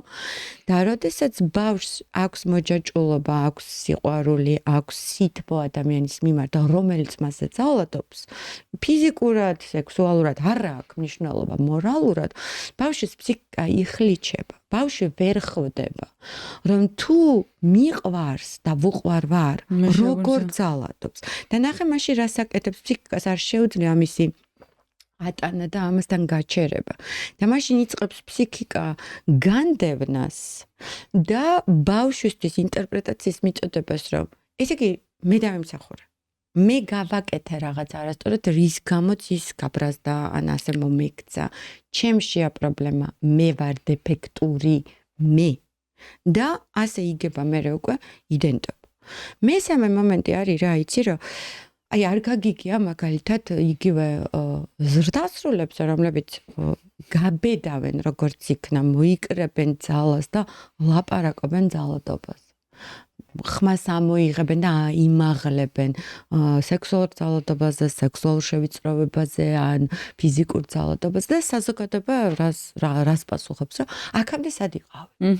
რატომ არ თქვა მანამდე იმ მომენტში რატომ? იმიტომ რომ ამაზე საუბარი ძალადობის მსხვერპლს არ შეუძლია იმ მომენტში. იმიტომ რომ ძალიან ხშირია, როდესაც საერთოდ იყინები, შეშტები, შოკში ხარ, ვერ ხვდები, იმიტომ რომ გარშემო რო იყურები, ვერ ხვდები ვის შეიძლება დაეყნა, იმიტომ რომ არ გაქვს საკმარისი უსაფრთხო გარემო, მხარდამჭერი გარემო. შენ რომ შეძლო ამაზე საუბარი, შენ როგორც მინიმუმ მხარდამჭერი გარემო უნდა გქონდეს. ვიღაც მაინც უნდა არსებობდეს, ვისი იმედით გაქვს, რომ მარტოს არ დაგტოვებს აი ამ ამბავთან, ხო? და მით უმეტეს ბავშვებთან, ანუ ბავშვებს ძალიან ხშირად საერთოდ ენა არ აქვს, ანუ სიტყვები არ აქვს იმისთვის. იმიტომ კი არა, რომ სიტყვათა მარაგი აკლია ზოგადად და ვიღაცას რო კითხო გეტყვის, რომ რა ვიცი, ჩემი შვილი ინგლისურად უკეთესად ლაპარაკობს ვიდრე ქართულად. ხო, ინგლისურად უკეთესად ლაპარაკობს და რა ვიცი, შეიძლება კიდე მეორე ენაზე გადასარევად ლაპარაკობდეს, მაგრამ ძალადობის ასახსნელი სიტყვები არ აქვს. და ვერ აგიხსნის, ვერ გეტყვის. მეორე რწმენა არ აქვს, რომ ეს რომ თქვას დაუჯერებენ. მესამე არ იცის ვის მიმართოს. მეოთხე ეშინია, რომ დაარცხვენენ. მეხუთე გონია, რომ მისი ბრალია საერთოდ. და ყველაზე მნიშვნელოვანი მარკერი, როდესაც ლაპარაკობთ ბავშვებთან მიმართებაში, აი ნუ რამე დაირღვა თუ არა მათი პირადი სივრცე, დაირღვა თუ არა მათი სხეულებრივი საზღვარი. ეს არის მათი ემოციები და მათი ქცევა. არ არსებობს, არ შეიცვალოს ბავშვის ქცევა. მე ჩავარდნი რამდენიმე მნიშვნელოვან ფაქტორს, ოღონდ თუ დაიჭიროს მშობლებმა, არ ნიშნავს აუცილებლად, რომ გინდა თუ არა სექსუალური შევიწროება, ძალადობა, მაგრამ ნიშნავს, რომ რაღაცა აწუხებს ბავშვს. პირველი ეს არის მაგალითად რეგრესული ქცევა, როდესაც ბავშვი უბრუნდება იმ მდგომარეობას, რომლიდანაც გაიზარდა, ვთქვათ, როდესაც ბავშვი ან საწოვარას უბრუნდება, ან ენის თლექვით ლაპარაკობს, ან მოდის ღამის ენურეზი. მეორე ეს არის ძილის დარღვევა, როცა ან ჩაძინება უჭირს, ან აქვს ძალიან მშფოთვარე ძილი, კოშმარული სიზმრები.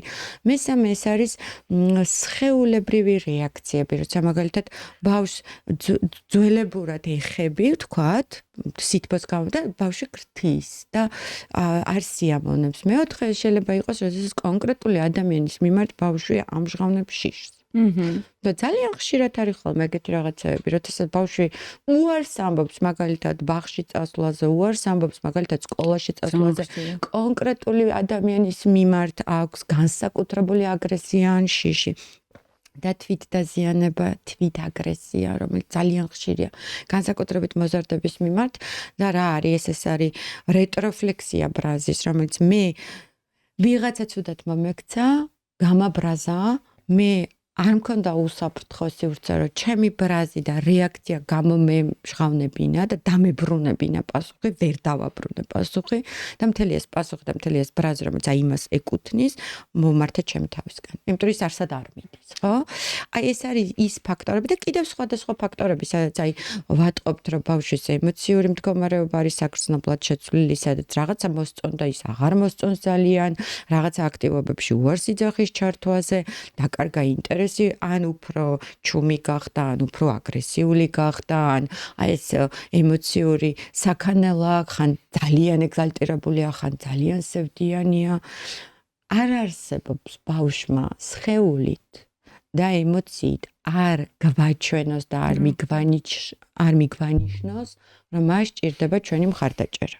ეს არ ნიშნავს, რომ მაინც და მაინც ძალადობა გამოიარა, მაგრამ ეს ნიშნავს, რომ ბავშვი იმყოფება მდგომარეობაში დისკომფორტულში და ბავშვს ჭირდება მხარდაჭერა, მინიმუმ შეკითხვის დასმა, რა ხდება შენს თავს. და ნუ გაქვთ მოლოდინი, რომ ბავშვი დაჯდება და ლექციასავით მოყვება, ეხლა მე როგორც ვყვები, რომ იცი ჩემ თავსა ეს ხდება, არა. ბავშვს ძალიან გაუჭირდება ეს. ამიტომაც არსებობს არაერთი კარგი ინსტრუქცია, როგორ შეიძლება ბავშვს კითხოთ. სად მონახონ ეგ ინსტრუქცია მაგალითად მაყურებლებმა, ვისაც დაინტერესებთ? დღეს ChatGPT ყავს და გულწრფელად გეტყვით, სწორად მითითებული პრომპტი ChatGPT-ისთვის მოგცემს ძალიან ბევრ სწორად ფორმულირებულ შეკითხვას და გადაამოწმებს კიდევაც შენ ეს შეკითხვა სწორად გაიგე თუ არ გაიგე. და როდესაც გვაქვს ამდენი ინფორმაცია, არსებობს ბლოგები, არსებობს Google, არსებობს სხვადასხვა ტიპის ესეთი გაიდლაინები, არსებობს UNICEF-ის მიერ გაკეთებული გზამკვლევები, არსებობს სხვადასხვა საერთაშორისო ორგანიზაციების მიერ გაკეთებული გზამკვლევები, მშობლებისთვის, მეც გავაკეთებ. მშობლებისთვის, მოზარდებისთვის, მასწავლებლებისთვის, რომელთა მთავარი მიზანიც არის, რომ დაეხმარო, შეამცირო ძალადობრივი და მანიპულაციური ზემოქმედება ბავშვებზე, გაზარდო როგორც შენი ზრდასრული ცნობიერება, ისე ბავშვის ცნობიერება. აი ეს არის მთავარი ამოცანა ამ ყველაფრის და რატომ არ უნდა გამოვიყენოთ? ანუ ამდენ ინფორმაციულ ბომბარდირებაში, რაც დღეს ჩვენ გვაქვს, ხო? ნეგატივთან ერთად პოზიტიური ნაწილიც გვაქვს და ძალიან დიდი პოზიტიური ნაწილი გვაქვს, რომ ჩვენ შეგვიძლია კი. ოღონდ ნახე, ნეგატიური ეს ხშირად არის ხოლმე ბავშვისთვის, იმიტომ თუ ჩვენ არ ვლაპარაკობთ. ხო, აი რომ საიდან მოდის მაშინ ინფორმაცია? ხო, აი ზუსტად მანდედან მოდის, ან გავფილტრავი მოდის. ხო. იმიტომ რომ ალგორითმა არ იცის ახლა ვინ სკროლავს. არ იცის ალგორითმა 40 წლის ადამიანი სკროლავს, მშობელი რომელსაც უნდა რომ შვილისთვის გაფილტრული, დაბალანსებული, მის ასაკზე მორგებული ინფორმაცია მიიღოს, თუ პატარა 10 წლის ან 12 წლის ბავშვი სკროლავს, რომელიც რას გადააწყდება, კაცმა არ იცის და სექსუალური შინაარსის მქონე ინფორმაცია, ხო? თუ არ შეესაბამება ბავშვის ასაკი და განვითარება აი ამ სტიმულს, ეს ბავშვი იწვევს ძალიან დიდ დაბნეულობას და მის ფსიქიკას ძალიან უჭირს ამ ყველაფრის გადამუშავება. აი, მაგალითად, არაერთი შემთხვევა მქონია მოზარდებთან, როდესაც მოზარდის მშობელი მეუბნება, რომ ბავშვმა ნახა პორნოგრაფიული შინაარსის კონტენტი და ვაიმე რა ვქნა გაირყუნა ბავშვი. ან უარესი კიდე არა მოზარდთან, არამედ პატარა ბავშვთან, სადაც აი არაერთხელ მოუმართავთ, რომ მე რა გავაკეთო, არ ვიცი, საგონებელში ვარ, იმიტომ რომ ჩემი 5 წლის გოგო ან 5 წლის ბიჭი იმეორებს რაც ნახა. ხო, სცენებს, რაც ნახა. ან და всё, გაირყვნა. ან მოდი ესე ვიტყვი რა. არ არსებობს 5 წლის ბავშვი გარყვნილი, მეგობრებო, არ არსებობს. ანუ გარყვნილი შეიძლება იყოს დასრული, რომელიც მიზანმიმართულად იღებს პასუხისგებლობას გარკვეული ტიპის ქცევებზე და გარკვეული ტიპის საქციელებზე. ბავშვი ვერ გაირღვნა. ის უბრალოდ იმეორებს, რაც ნახა. ბავშვი აკეთებს იმიტაციას, იმიტომ რომ მისმა ფსიქიკამ ვერ გადაამუშავა ის, რაც ნახა. ნახა რაღაცა, რაც არის გაუგებარი. ნახა რაღაცა, რაც არის ძალიან საინტერესო მისთვის, იმიტომ რომ გაუგებარია, იმიტომ რომ ამას ვერ ხედავს ყოველდღიურად. ძალიან ცდილობს რომ ამოხსნა. ცდილობს რომ გადაამუშაოს ეს ყველაფერი. და როგორ ამუშავენ ბავშვები? ანუ ზუსტად იგივეა, რაც როდესაც ბავშვი თამაშობს ექიმობანას. ბავშვი რომ ნახავს ექიმებს და მოხდება ერთხელ საავადმყოფოში, ძალიან დიდხანს თამაშობს ან ექთანს, ან ექიმს, ან პაციენტს, ხო? ზუსტად იგივეა, როდესაც ბავშვი იწყებს მასწავლებლობანას თამაშს. ანუ არ ვიცი, მისი უფროსი დაანძმა სკოლაში წავიდა, ნახა ეს სკოლა სივრცე მასწავლებელი და აქტიურად იწყება ამის გადამუშავება. დედაშვილობანას თავიდანვე თამაშობს, იმიტომ რომ როლური მოდელი ყავს დედა. აი ამ კონტენტსაც ის იღებს როგორც რაღაცას, რაც ნახა და როგორ ამუშავებს ბავშვი, თამაში ამუშავებს. უბრალოდ ინტერპრეტაცია კეთდება ჩვენი მხრიდან, მშობლების მხრიდან, რომელსაც აქვთ ძალიან ბევრი ტაბუ ამ საკითხებზე, რომ ღმერთო ჩემო ბავშვი გაირყვნა, არა, ბავშვი არ გაირყვნა, ბავშვმა რაღაცა ნახა იმაზე ადრე ვიდრე უნდა ინახა. და თუ გინდა რომ ბავშვი არ გაირყვნეს, აი ამისთვის არის საჭირო ის რომ აუხსნა რა ხდება რომ არის რაღაცები აი ზუსტად მაგ დროს რას აკეთებს შობელი აი თქვა ეხლა რაც აღნიშნა რომ მოვიდა და გაიყვნა ჩემი შვილი ფიქრობს რომ გაიყვნა მაგ დროს აი როგორ უნდა დაელაპარაკოს რა უნდა უთხრას რა უნდა მშობელმა უნდა გადაამუშავოს თავისი ინტროექტები აი ეს ტაბუები აი ეს რაღაცა გადაუღეჭავი ცოდნების ერთ რას ნიშნავს გარყნა რატომ არის რაღაცა თემაზე საუბარი მაინც გარყვნილება, როდესაც შეიძლება ძალიან ჩვეულებრივად და ბუნებრივად ვილაპარაკოთ რაღაცებზე, რაც ჩვენს ცხოვრებაში არის, ხო? და რატომ მიყვავს აი ამ რადიკალიზმამდე აუცილებლად რაღაცა პორნო პოლუსამდე საკითხი, რომელიც მოიცავს არა მარტო პორნო ნაწილს, არამედ მოიცავს რომანტიკულ ნაწილსაც, ფიზიოლოგიურ ნაწილსაც, ანატომიურ ნაწილსაც, უსაფრთხოების საკითხსაც, თავდაცვის საკითხსაც და ასე შემდეგ, ხო? ანუ 100-ჯერ უფრო მეტ რაღაცას მოიცავს, ვიდრე მხოლოდ ეს პოლუსია. და მეორე რა უნდა ვუთხრათ ახლა? 5 წლის ბავშვს არ სჭირდება ძალიან ბევრი ახსნა განმარტება, არ სჭირდება რაღაცა ძალიან სიღრმისეულ ლექციებში შესვლა. ბავშვს სჭირდება კონკრეტული ცოდნა. და ჩვენ შეგვიძლია ვუთხრათ, რომ იცი რა, არსებობს რაღაცები, როგორც ჩანს, შენ რაღაცა ნახე. და აბა ჯერ უნდა შევქმნათ აუცილებლად ძალიან უსაფრთხო სივრცე, რომ გავიგოთ რა ნახა. საიდან ქონდა ხელმისაწვდომობა ამ კონტენტამდე, ხო? იმიტომ რომ პრობლემა ზუსტად ეს არის, რომ ბავშვი მიწვდა ამ კონტენტს. ის კი არა, რომ მე იმიტაციას აკეთებს ამისას. ანუ აქცენტის გადატანა ხდება ხოლმე იმიტაციაზე, რომ ვაიმე არ შევრცხვე და იქ სტუმრები რო იქნებიან, ან სადღაც ბაღში რო გაუშვებ, ეგ არ გააკეთოს, იმიტომ რომ რა სიტყვიან, რომ მე ცუდი მშობელი ვარ, ან რაღაც არ ვიცი მე. ვერ გავზარდე კარგად 5 წლის ბავშვი. და იმას კი არ დასვავენ კითხვას, რომ როგორ მოხდა, რომ მაგალითად 5 წლის ბავშვს, 6 წლის ბავშვს, 7 წლის ბავშვს ქონდა ჩავარდა ხელში ეგეთი კონტენტი. ვისთან ერთად იყო, შეიძლება უფროსი და-ძმა იყო, რომელსაც ქონდა წვდომა და იმასთანაც რა ხდება. ანუ როგორ ამუშავებს იმის სიტყვინი ამას ყველაფერს, იმიტომ რომ ნახე, მსგავსი კონტენტი გარყვნამდე ყველაზე საშიში არის ის, რომ ბავშვებისთვის ხდება ნორმალიზება გარკვეული ძალადობის შემცველი ვიდეოები. ბავშვებისთვის ხდება თავსმოხვევა ძალიან ტოქსიკური მასკულინური ან ძალიან ტოქსიკური ფემინური როლების. ბავშვებისთვის თავსმოხვევა ხდება სხეულის იმიჯის, აი ეს body image, რომ როგორი არის სექსუალური იმიჯი, როგორი არის ლამაზი, როგორია, ხო?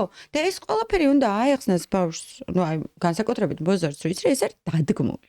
და რეალობა ესეთი არ არის. ხო, აი ერთ ვიტყვი, ადრე რაღაცა მინდა და პორნოგრაფიაზე დამოკიდებულებას გამოკეთებინა ეპიზოდი რა და მაგ თემას ჩავყევი რა და ნუ იმდენი პორნოგრაფიული საიტია რომ საერთოდ განუკითხაობა ხდება თურმე მაგ მიმართულებაში და შეზღუდვა არ არსებობს. ანუ ნებისმიერ ადამიანს შეუძლია 7 წლის ბავშვმაც რო აკრიფოს სიტყვაზე ვიძახი 10 წლის ბავშვმა 12 წლის ბავშვმა რო შევა იმ საიტზე და ნახავს სექსის სცენას, რომელიც შეიძლება იყოს სრულიად სადომაზოხისტური და მის ცნობიერებაში ჩნდება, რომ აი აქტი არის ესეთი. და შეეშინდება. და მე იქნება ტაბუ. და გარდა მაგისა შეიძლება რომ პარტნიორთან მივიდეს, რომელთანაც ჩათვლის, რომ ოკეია თუ პირობითად ესეთი ურთიერთობა ექნება. ან პირიქით, ვერ მივიდეს, იმიტომ რომ შეეშინდეს ურთიერთობა. ორი უკიდურესობაში გავდივართ რა რეალურად, ხო? ზუსტად. და თან იცი რა არის, რომ ძალიან ხშირად ჩვენ აი ამ ყოვლისმოცველი სექსუალური განათლების და ზრდასრულობაში ჯანსაღ ურთიერთობაში ყოფნის მიზეზ შედეგობრივ კავშირს ვერ ვხედავთ. რომ თითქოს ეს არის ცალკე რაღაცა გარყვნაზე ორიენტირებული სფერო, რაღაც იდეოლოგია თავსმოხვეული, რომელიც ისეთ კარგ ოჯახში აღზრდილ ბავშვებს არ სჭირდებათ და ბავშვისთვის ეს საერთოდ მიუღებელია და ჯანსაღი პარტნიორული ურთიერთობები ეს არის ცალკე სფერო. ეს ერთმანეთთან არის. არა მარტო ჯანსაღი პარტნიორული ურთიერთობები, არამედ საერთოდ სამყაროსთან ჯანსაღი ურთიერთობა და რაც შეიძლება უფრო ნაკლები ტრავმატიზაციის ხარისხი ბავშვობიდან დასრულობამდე და დასრულობაში. და აი როგორ ვეუბნებით ბავშვებს ისევ და ისევ არის ის ნაწილი, რომ პირველ რიგში ჩვენ ბავშვებს ანუ რეაქცია თუ ჩემი მოდი შიში ეს ნიშნავს, რომ მე მაგ შიში ამ საკითხეს, ჩემს შულს არ ეშინია. ის ამას ამუშავებს. მე უნდა გავაჩერო ჩემ თავი, დაუსვა ჩემ თავს შეკითხვა, რომ რა ხდება ახლა, რისი მეშინია მე. გავიხსენო, რომ ვარ დასრული და ბევრად უფრო მეტი პასუხისმგებლობა მომეკითხება მე, ვიდრე ჩემს 5 წლის, 10 წლის ან თუნდაც 15 წლის შვილს. და პირველი კითხვა უნდა იყოს ღია შეკითხვა. უნდა ვკითხო, რომ რა არის ახლა ის, რასაც შენ აკეთებ? შენი აზრით. და სად ნახე? ვინ გაჩვენა? იცი რა, მე არ გაგიწყრები. მე უბრალოდ დამაინტერესა. მეც მაგ მსგავსი რამე ნანახი. და მე უნდა წამოვიდეს ახსნა, რა იცი რა არის რაღაცა ქცევები, რომელიც შენი ასაკისთვის ადრე. შენ ამას ვერ გაიგებ. და მე მესმის, რომ შენ ვერ გაიგე, ამიტომაც გაქვს ინტერესი. აი ეს არის რაღაცები, რასაც დიდები აკეთებენ, მაგრამ შენ ჯერ ხარ პატარა. და ჯერ შენ ამას ვერ გაიგებ.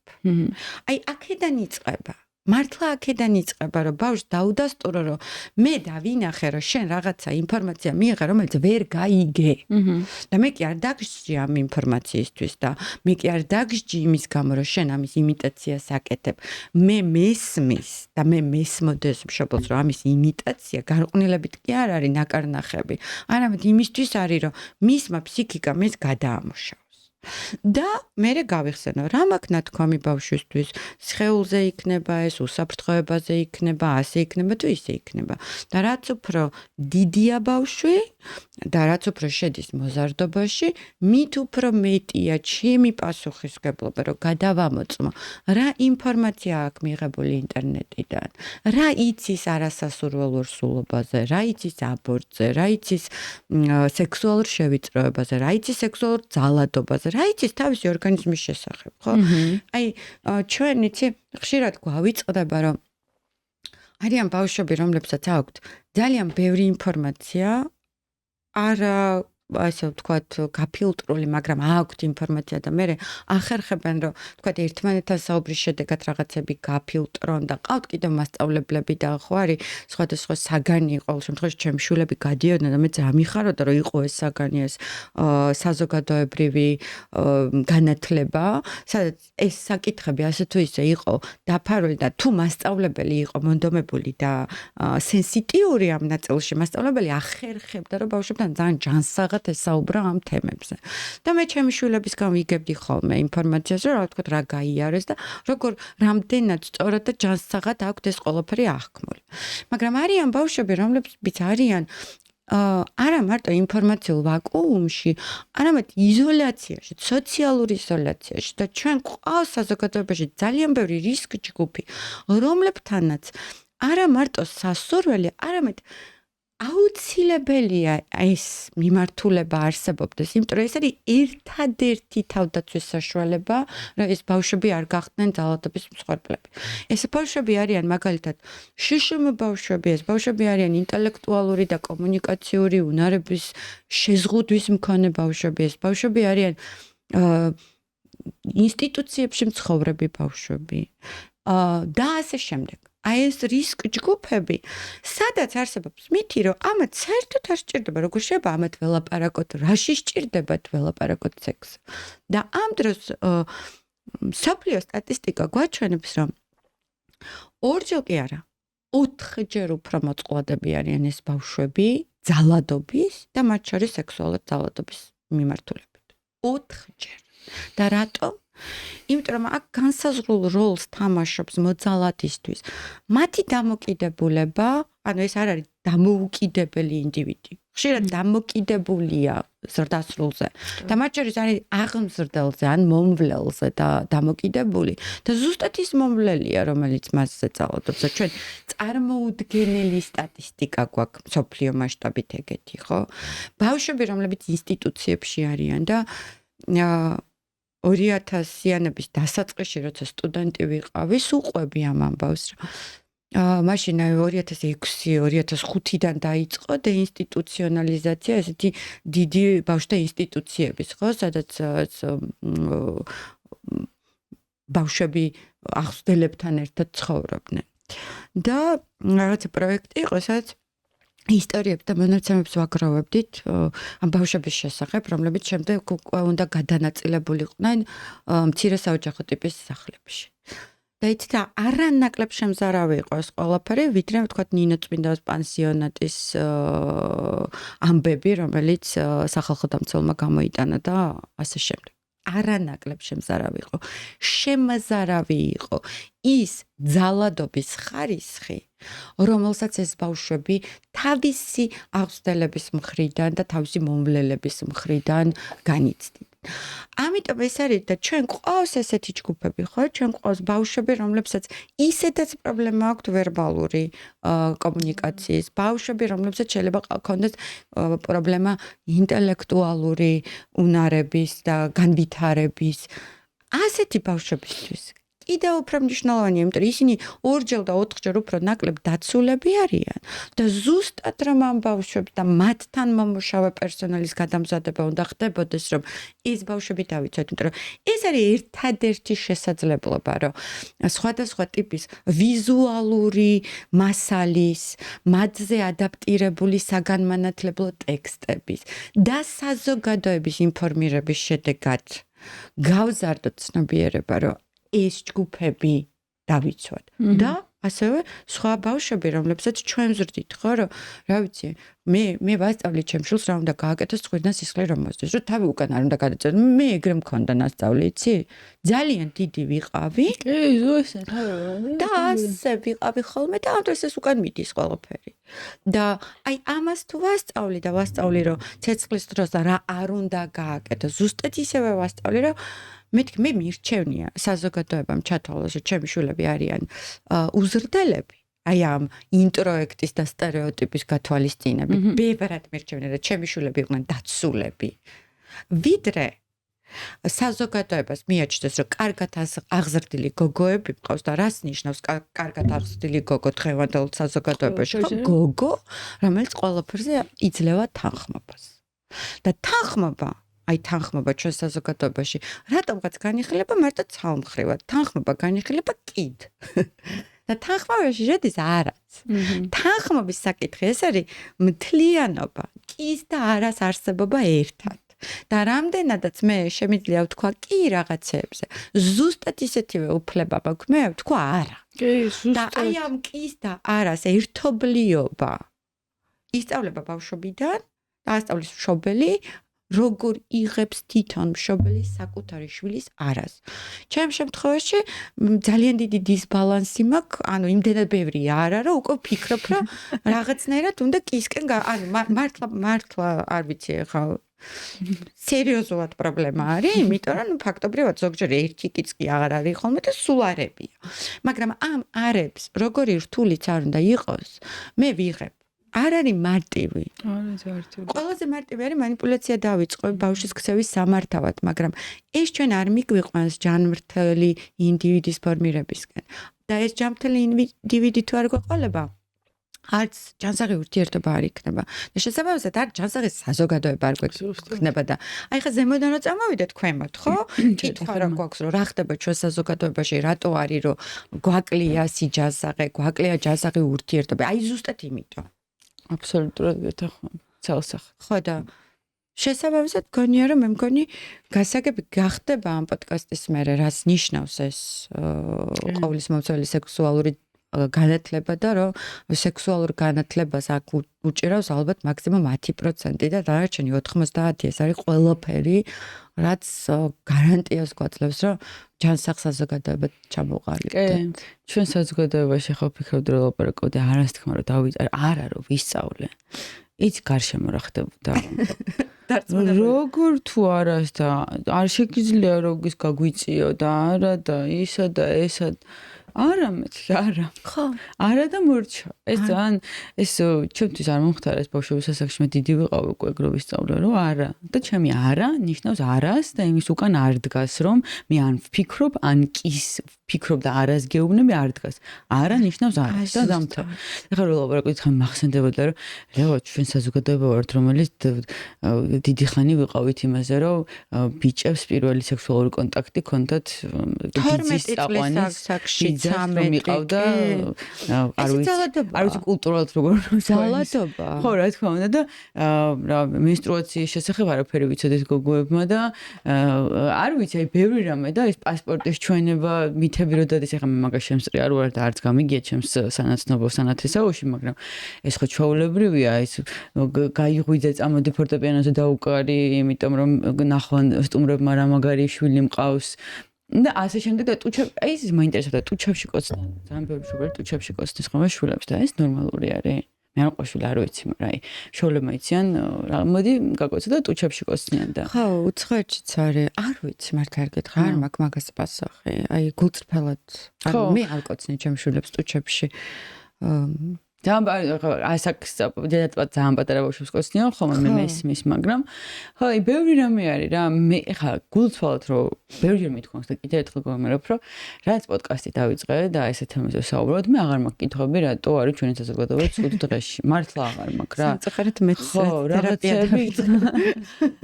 რაღაცები გასაგები ხდება და ჩვენ ახლა მთელი ეპიზოდის განმავლობაში ვსაუბრობთ რომ არსებობს მაგას მასალები ვიზუალური მასალები სადაც ადამიანებს შეუძლიათ ნახონ ამ თემების შესახებ და მე მგონი, როდესაც ეს ეპიზოდი გავა, ჩვენ გვექნება შესაძლებლობა, რომ ლინკები გავაყოლოთ, სადაც ადამიანები ნახავენ ამის შესახებ ინფორმაციას, ხო? კი, ნამდვილად. კიდევ იქნება უფრო მეტი მოკლე ისინიც რა ქვია, კარტები, რომელზეც პირადით მე ვიზრუნებ, რომ იყოს თუ ინტერესი იქნება მშობლების მხრიდან ძალიან დიდი იმედი მექნება რა. კი ბატონო. და ბოლოს თუ ტრადიციული კითხვის გარშე არ გაგიშვებ, მაშინ როცა ჩემთან პირველად იყავი, მაშინ ესე თქვა არ მქონა წესად შემოღებული, მაგრამ ბოლო ტრადიციული კითხვა არის ეგეთი, რომ თუ შენ თავს გამოსთობ ისევ, რომ არ მითხრა შენი სახელი, შენი გვარი, წარმომავლობა, არ ვიცი, ჰობი, რაც გინდა, აი, ყოველდღიურად ვიყენებთ ხუმადანებს შორის. რა ეს მეტყოდი შენზე როგორ გამეცნობოდი? მე გეტყვით რომ მე ვარ ერთი პატარა გოგო, რომელიც არის ძალიან მეოცნებე, ძალიან ინტერესიანი და სამყაროს უყურებს ყველაფრის მიუხედავად, მაინც ძალიან პოზიტიური კუთხით. კაია, მადლობა დიდი, მაყურებელსაც მადლობა. მე ასევე ვიტყვი რომ შენგან ავიღებნებარ, თუ რამე კითხვები იქნება და კომენტარებში დაიწერება, რელევანტურ კითხვებს შენთან გავივლით და შეგვიძლია რომ როცა ესეთი პასუხები გავცეთ, თუ დახმარება დაჭირდებათ ადამიანებს ამის კუთხით, იმიტომ რომ მე მჯერა, გულით მჯერა, რომ ერთი ადამიანიც კი თუ ამას გაითავისებს, რასაც საუბრობთ, მე მის გარშემო ძალიან ბევრი მიცვლება რა, ამიტომ აუცილებლად. ამის მიზანიც ხო ეგ არის და შენ ძალიან დიდი მადლობა, რომ ახერხებ ყოველთვის გქონდეს ძალიან მნიშვნელოვანი თემები, ძალიან საჭირო თემები და ხელს უწყობს საზოგადოებაში ცოდნის გაღრმავებას და გაზრდას. აი ძალიან მნიშვნელოვანი მისია გაქვს და თან დიდ წარმატებას უსურვებ შენს პროექტს. მადლობა დიდი და მაყურებელსაც მადლობა რომ გვიყურა და თუ ჯერ კიდევ არ გაქვთ ცოდნის მოყვარა პოდკასტი გამოწერილი, გამოგვიწერეთ და გამოტოვებთ ესეც ძალიან საინტერესო ამბებს. მადლობა.